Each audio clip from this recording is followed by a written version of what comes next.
बिस्मिल्लाहिर्रहमानिर्रहीम बिस्मिल्लाहिर्रहमानिर्रहीम अस्सलामु अलैकुम रहमतुल्लाहि वबरकातुहू रब्बी यस्सिर वला तुअस्सिर व तम्मिम बिल खैर। आज हम अल्फाज मायने लेंगे। अब हम पहले पर देखेंगे क्या है यहाँ पर। दखला, दखला यानी वो दाखिल हुआ। अब हम दूसरे पर देखेंगे यहाँ पर खरजत, खरजत यानी वो बाहर निकली।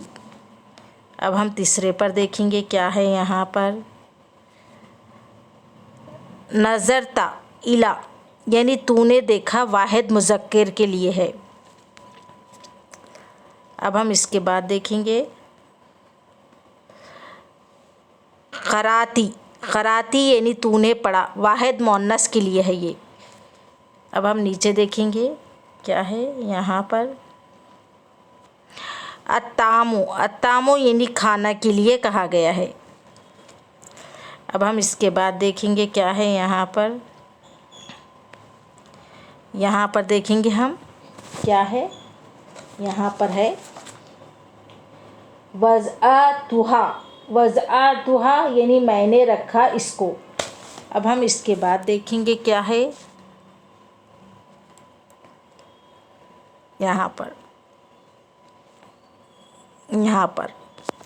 क़तअ, क़तअ यानी इसने काटा। आज हम यहाँ तक ही लेंगे, इसके आगे के एपिसोड में हम आपको बाद में बताएंगे।